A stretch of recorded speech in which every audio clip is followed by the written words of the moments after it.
Good morning, and hey now, PASW staff, clients, and friends joining us. Welcome to Tuesday's class. We had a lot of fun looking at Rocky yesterday, and the scene you're going to be scoring, so get that into me tomorrow by midnight, and we'll see the results on Friday. So today we're going to be doing something much different, less violent and more sensitive and romantic, and we're going to be looking at one of my most favorite things in the world, and many people's favorites, the very beautiful Umbrellas of Cherbourg. Mon amour, oh mon amour, Geneviève, ma petite Geneviève. Guy, je t'aime. Tu sens l'essence. C'est un parfum comme un autre. Guy, je t'aime, oh Guy, je t'aime. Un client, je me sauve à 8 heures devant le théâtre.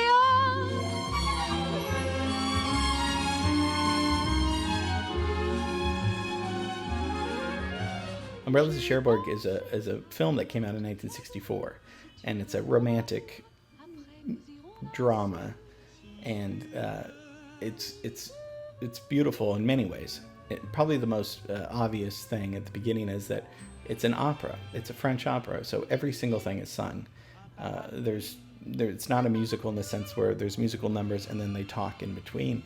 This whole thing is drenched, the libretto and music is all constant. And if that sounds painful or bad, it's not. It's lovely and beautiful, and you'll see that after a few seconds, you'll kind of forget that everything is sung throughout the movie. We're going to look at just several scenes that I've highlighted that are very profound to me and to the history of cinema. It's a kind of an obscure classic that I want to share with you today. That's just gorgeous and it's changed my life. So let's get into the Umbrellas of Cherbourg. J'aime pas l'opéra, le ciné c'est mieux. Moi ce soir je vais danser, la la la la la la la. Donne-moi une pipe. Tous ces gens qui chantent, moi tu comprends, ça me fait mal. J'aime mieux le ciné, tu l'as déjà dit. Ciao les gars, ciao, à demain.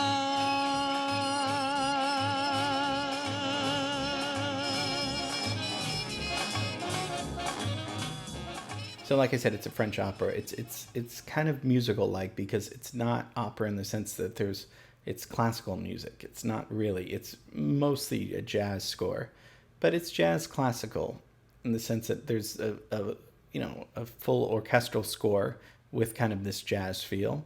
We'll hear it, but there's not these there aren't these big grand grand numbers though. All the dialogue is more or less kind of naturalistic speech, and it's sung instead of spoken. So that's going to be fun. So let's back up and see where we're in before we dive into this. Let's see what we're doing. So we were in Philadelphia yesterday, right? Now let's go to France, and this is Cherbourg. We're going to look at this little town, and the movie comes out in 1964. So let's just think about what's going on in 1964. Well, we have the Whiskey a Go-Go, which we did a class on. That opens in 1964. We have the Beatles' first appearance on the Ed Sullivan Show in 1964. That changed the world, not just rock and roll music, but the Beatles.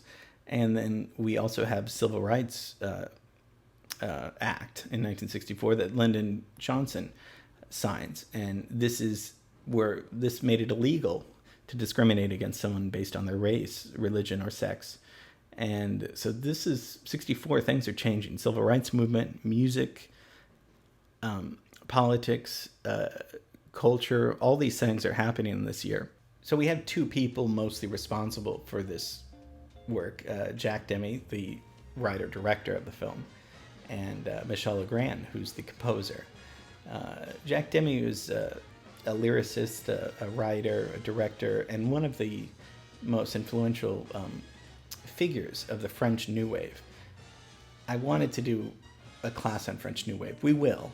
This came first somehow.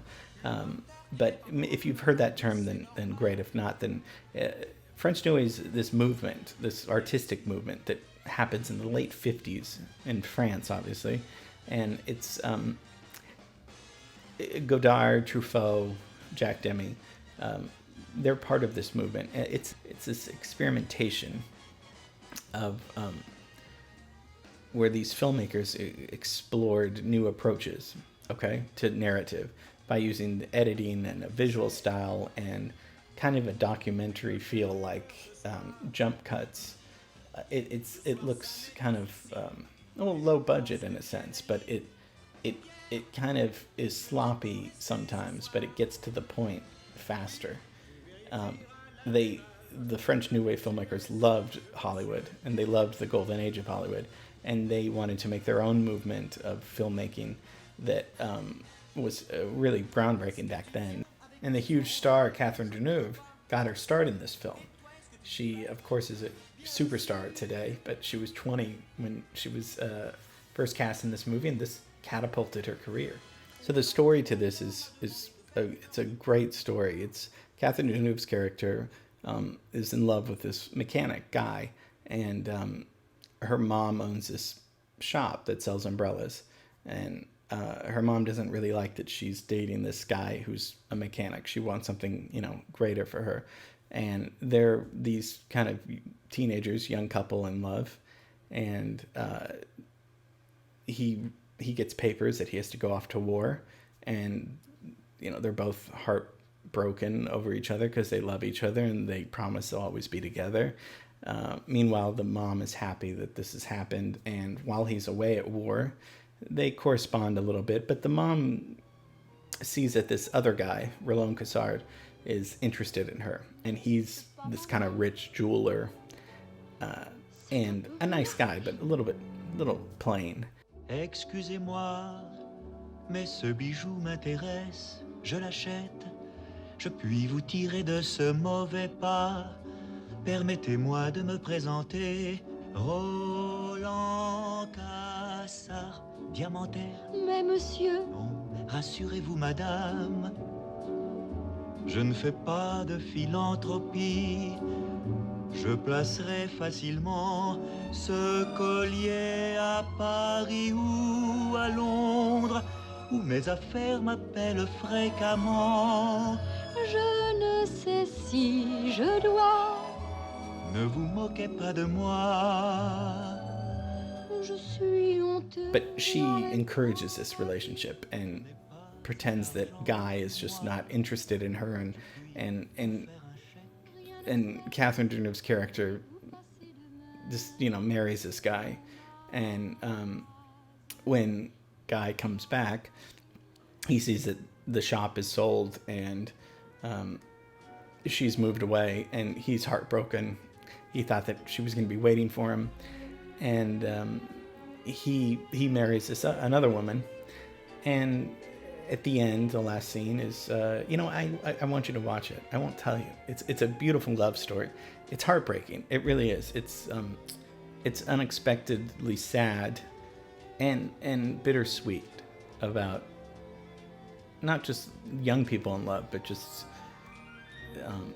love in general, and how it doesn't work out, and how it's filled with so many complications and uncertainties that we just don't know as human beings. So the story is really, it's I guess people would say it's unsentimental. I always thought it was sentimental. There's a longing in the whole story. So Michel Legrand's score is just it's mostly jazz. I mean, he's writing for an orchestra with a jazz band in it, and his there's just one song after another that's gorgeous. Tu parais bien dissipé. Je sors ce soir, Seul, ça ne te regarde pas. si ça me regarde Avec une jeune fille, que tu aimes, ça se pourrait. dis-moi la vérité. Oui, je l'aime. Qu'est-ce que tu as? Tu pleures? Mais non, Mais si, je le vois bien. There aren't really big songs, showstoppers, and that's what makes it different than a Hollywood musical. his score is just, it's lush orchestrations, great string orchestrations. It's very jazz-like. I mean, he played with Miles Davis, and he studied with Nadia Boulanger, who we looked at. So he had a very great training and background, and was hugely a huge prolific composer, scoring over 200 films. J'ai eu un mal fou. À quoi faire? À persuader maman, je voyais leur passé et la couturière qui n'arrivait pas. Regarde, attention, elle est encore pleine d'épingles. And as you can see, looking at this, what also stands out are these beautiful set designs, these colors. It just, they're brightly colored, and the costumes are just so classic, and all these colors pop in it, as we can see. So the photography is really bright and vivid, and it sucks you into this like kind of dreamlike production. Peut-être avez-vous besoin de repos. En effet, Geneviève s'est beaucoup surmenée. Cet an dernier, elle est un peu palote. Pourquoi n'iriez-vous pas vivre à la campagne? La situation dans laquelle nous nous débattons ne nous permet pas, pour le moment du moins, de prendre du repos. Geneviève ne veut pas partir seule, et moi de mon côté, je ne peux pas abandonner le magasin. C'est inextricable. Vous ne pouvez donc pas vivre l'une sans l'autre. But the story's realistic in the sense that it's not complete. It's not a fairy tale. It looks and sounds like a fairy tale, but there's realism in there. Again, which makes it very it's very unusual, because it's this heightened kind of production, with the music and the sets that's gorgeous. Ça ne va pas, mon petit chou.